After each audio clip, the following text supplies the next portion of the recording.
Alors le bonhomme étoile de mer, c'est le premier cours que nous avons fait à l'atelier et que je souhaitais filmer pour ceux qui n'auraient pas été là et qui souhaiteraient le faire avec la terre que vous aurez eue pour travailler chez vous. Donc vous avez eu des morceaux de terre plus importants, moi j'en ai enlevé une partie. Cette technique du bonhomme étoile de mer, elle s'applique pour un personnage qui ne sera pas trop grand, puisque on va modeler, on va pincer la terre pour arriver à modeler comme une grande étoile de mer qui après deviendra un personnage en affinant. Voilà.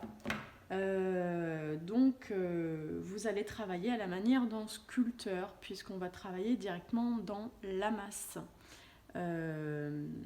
Cette technique-là, justement, elle permet de ne pas avoir plusieurs membres qui seraient faits distinctement et ensuite recollés ensemble, ce qui génère au séchage plus de tension et peut faire décoller les parties ou casser facilement. Donc c'est quand même rapide et plus costaud, donc plus résistant. Et aussi, l'idée de cet exercice, ce n'est pas, moi, ce qui m'intéresse dans ce premier exercice que je vous demande, c'est plutôt que vous cherchiez à comprendre et à trouver les bonnes proportions du corps. Bon, il ne s'agit pas de faire que des Ken et des Barbie, mais simplement arriver à bien proportionner les membres entre eux. Et également, puisque nous sommes en modelage et non pas en dessin, nous sommes dans la 3 dimensions. Donc notre modelage, pendant que nous le confectionnerons, le modèlerons, il faudra le tourner. Il faudra ne pas hésiter à le tourner puisque on va modeler une première partie en se fixant peut-être sur l'avant. En général, c'est ce qu'on fait par automatisme. Mais si on retourne notre personnage, des fois on s'aperçoit qu'on a oublié de lui creuser le dos, de lui faire des fesses, des omoplates, etc. Donc c'est pour ça que sans arrêt, on va être obligé de le tourner et aussi de faire attention à ne pas trop étirer les jambes, les membres, puisque votre terre, elle est molle. Et quand elle est molle, elle s'affaisse si elle est trop fine. Voilà, et si les jambes fines supportent un poids lourd du corps, les jambes vont s'affaisser et ne pas tenir. Donc, il vaut mieux qu'au départ, vos jambes soient épaisses et tiennent. Et ce qui m'importe, c'est pas l'épaisseur, c'est de voir que votre personnage aura une attitude, un mouvement, puisque nous sommes quand même dans le sport, on travaille le corps par rapport à la thématique du sport aussi, donc il faudra que votre corps ait un mouvement. Et quand le corps a un mouvement, il a une position qui n'est pas la même. Voilà, c'est pas juste le bonhomme étoile. Le bonhomme étoile, ce sera notre croquis pour commencer. Ensuite, on lui donnera une attitude. Et il faudra qu'il ait une attitude qui puisse lui permettre de tenir directement. On n'est pas dans le dessin, on est dans le modelage. Je veux pas que ce soit à plat. Voilà. Donc je vais commencer à vous montrer le modelage, tel que je vous l'avais montré à l'atelier l'autre jour. Donc je commence par pincer pour sortir cette petite motte qui pour moi sera la tête. Je commence personnellement toujours par la tête, ça me donne un repère. Et non, ça ressemble pas encore à une tête, mais ça va le devenir. Après, encore une fois, on n'est pas dans le détail, on cherche pas à faire le visage, c'est pas ce qui nous intéresse aujourd'hui. Voilà, on n'est pas sur du portrait. Voilà. Donc de la tête, après, vous avez le cou, les épaules. Des épaules, forcément, vous aurez les bras. Alors, en général, moi, j'avoue, j'étire assez fortement la terre, mais on peut se servir d'un petit couteau pour s'aider à pincer la terre. Voilà, on va sélectionner et on va pincer. Donc, c'est un petit peu l'idée du bonhomme étoile, puisque on aura la tête, les 2 bras et les 2 jambes, les 5 branches. Voilà, donc là, j'étire la terre, je la pince et je l'étire avec mes doigts, comme vous pouvez voir. C'est pas pour laisser, c'est simplement pour équilibrer, pour amener la masse nécessaire, qui me semble être nécessaire, pour pouvoir après modeler la longueur du bras. Également l'épaisseur qu'il lui faudra, ou pas. Donc j'en ramène un petit peu. Vous voyez, ça c'est l'avant. Il me semblerait pas trop mal l'avant, comme ça. Sauf que quand je prends derrière, oulala, là il a des trous, il a des bosses. Donc voilà, on tourne. Et petit à petit, on vient équilibrer. Après, on rééquilibrera même quand on l'aura modelé en entier. Les épaules, elles sont toujours bien droites.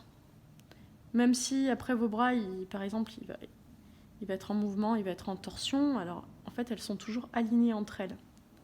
Ensuite, voilà, on va s'atteler à la partie basse du corps. Donc là, j'étire un petit peu comme ça. Ok. Et ensuite, ici, on va diviser en deux pour les jambes. Donc, on peut le séparer à la main ou encore une fois au couteau. Voilà. Là, vous voyez déjà, même rien que ça, on voit tout à fait l'attitude du personnage, on voit tout à fait qu'il y a quelque chose qui se passe, et en plus un mouvement. Donc, on va, en pinçant avec la main entière, pas que les doigts, enfin pas le bout des doigts, on va étirer. Et là, on a une première jambe qui se dessine. J'étire la deuxième. Voilà. Vous voyez, là, on pose des volumes. Alors, j'ai pas un ken parfait, mais c'est encore une fois pas ce qui m'intéresse. Là, je pince au milieu pour la taille, le buste. Je ne sais pas si vous l'avez bien perçu, je pince ici. Voilà, j'étire un peu le buste. Alors, je vais peut-être un peu trop pincer, mais c'est pas grave. Je vais ramener la terre. Donc ici, je vais lui sortir un premier petit pied. Et là, je vais en sortir un second. Peut-être qu'il faut baisser, voilà, la caméra. Parfait. Donc, mes pieds, ils sont pas très bien orientés. Donc, petit à petit, on va essayer d'orienter aussi par rapport à l'attitude. Alors, là, j'improvise un peu la position qu'il peut avoir. Hein. Voilà. Donc, là, déjà, on a une attitude du corps. On a un mouvement qui commence à se dessiner. Après, on va trouver la direction. Non, finalement, on va peut-être le faire un peu courir. On va lui... Ouais, non, je vais lui ramener le bras en arrière. Pardon. Après, voilà, vous êtes libre sur la position. Hein, elles peuvent être assez variées. Si vous voulez, pour les positions, je peux vous envoyer des images pour ceux qui auraient envie. Bah, tiens, ton bras, je vais te le faire droit. Là, je sais pas trop où il va. On va le faire comme ça. Je vais sortir pour le pouce. Tac. Alors, quand la terre elle est molle, de toute façon, il faut que les membres ils soient encore épais. On affine petit à petit quand la terre commence à sécher. C'est beaucoup plus simple et ça ne se défera pas. Après aussi, si vous avez des morceaux de terre supplémentaires, vous pouvez vous en aider pour faire des béquilles, pour trouver la position de votre personnage qui vous convient. Par exemple, il va se recourber. Ses pieds ils sont beaucoup trop importants. On va les rétrécir aussi quand même un minimum, celui-là.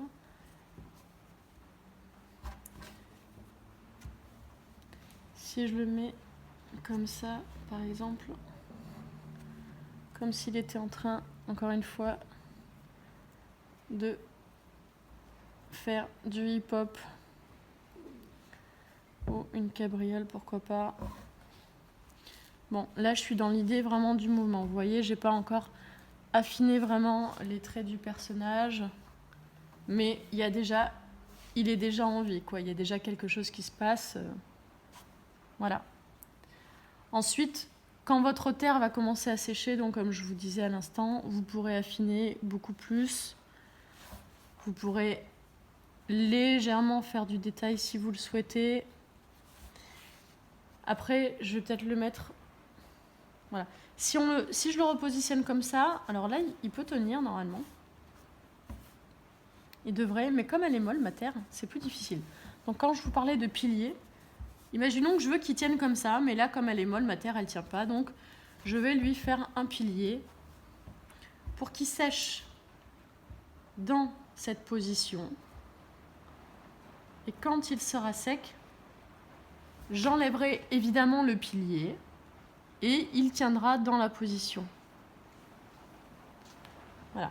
Alors, si je l'ai comme ça, c'est pas mal parce que je peux voir son dos, ses fesses. Et à ce moment-là, je me dis, voilà, là, peut-être que je vais lui rajouter un petit peu des omoplates, je vais enlever sous les bras, je vais rajouter un galbe pour l'arrondi du crâne. Là, les pieds aussi, je vais les raccourcir parce qu'ils sont trop longs, voilà. Donc ça, c'était le premier exercice de l'étoile de mer, du bonhomme étoile de mer. Après, ce qui peut être drôle aussi, c'est chez vous, si vous avez envie, vous pouvez lui faire prendre aussi vie par rapport au mobilier de la maison. Voilà, là, ben, il est tranquille, il est assis. Bon, il n'est pas en action, comme nous disions dans le sport, hein, mais peut-être qu'il regarde en avant. Si, tiens, qu'est-ce qu'il y a par là-bas? Voilà. Ok. Après, on peut le positionner, comme je vous disais ailleurs, peut-être qu'il pourrait être en train de faire toute autre chose. Là, il est articulé. Hein. Après, c'est ça aussi, des fois, là, c'est vrai que j'ai pas insisté dessus en vous montrant, mais comment j'articule avec les articulations des bras, des jambes. Comment j'articule mon personnage. Là, l'articulation, forcément, c'est les genoux, les coudes. Il y a aussi au niveau des épaules. Après, les hanches aussi, ça peut tourner. On tourne en fonction de ce qu'on fait. L'attitude du personnage, elle va pas être la même.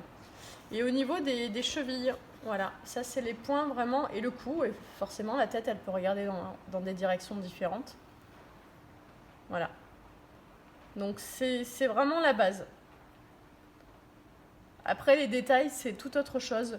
Moi personnellement je suis très rodin, donc si le personnage a un traitement d'aspect plus grossier, ça me dérange pas du tout.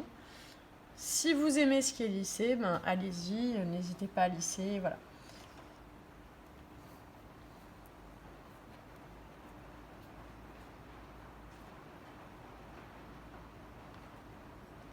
Écoutez, maintenant à vous de travailler et je vous fais un autre tuto pour un autre sujet.